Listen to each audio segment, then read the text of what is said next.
We often talk about the idea of paradox as the recognition that you are in a very powerful place, right in the center of your power. Because what to you may seem paradoxical, what to you may seem contradictory, two opposing ideas that cannot necessarily seem to coexist, but do coexist, tells you right then and there that there must be a middle ground from which they both come. And that middle ground, that balance point, is your place of power from which you have generated the apparently paradoxical and apparently contradictory concepts. But because you can perceive them both, it tells you that just the perception of those things alone tells you that you are actually in the center of those things, that they come from the center of your being, and that you're simply seeing reflections of the polarity, expressions of the polarity of creation. But polarity within you combines and interacts in a very specific way to generate your true perfect place of balance and perfect place of power. So when you see paradox, rejoice, because it is telling you that you're standing right at the center of your creative self and have the ability to thus then manifest and transform and make the invisible visible very quickly. Let us explain a little bit more clearly about the idea of the paradoxical nature of the mechanism of manifestation.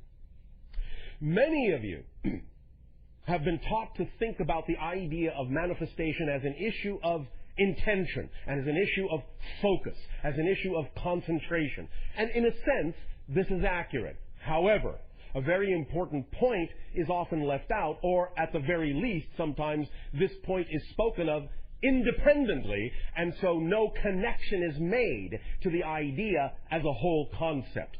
The two seemingly paradoxical issues here are intention, focus, and concentration, and conversely on the other side, what you have often heard in many metaphysical and New Age information sources, the idea of surrender and letting go.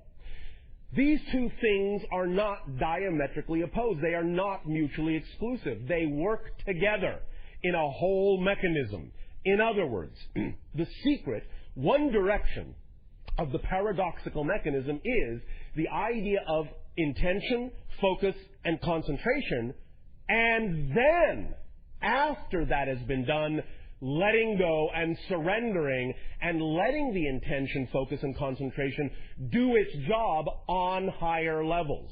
Working these two things, linking these two things together gives you the entire mechanism of manifestation. If then, in what you call a peaceful state or a meditative state or a focused state, you allow yourself to image that passionate idea, that manifestation that is desired, and feel it and build that energy up in your energy, in your emotions, in your passion. Build that energy to a peak over the course of simply 15 minutes and no longer, sometimes even less. When you get proficient at it, you don't always need all 15 minutes. But 15 minutes at the most is all that is necessary for you to activate the idea of the wheels, of the gears, and put it in motion with regard to the idea of allowing the invisible to become visible. But when you do that, when you build it to a peak over the course of a few minutes or 15, the next step is to completely and utterly let it go. Forget about it. Stop caring about it. Let it go. Letting go means you really know that the higher mind is doing its job and you can now relax. The physical mind can relax. It doesn't need to do anything else. It is not required, nor is it capable of doing anything else. So really, when you know this, you can allow your mind, your physical mind, to just let it go.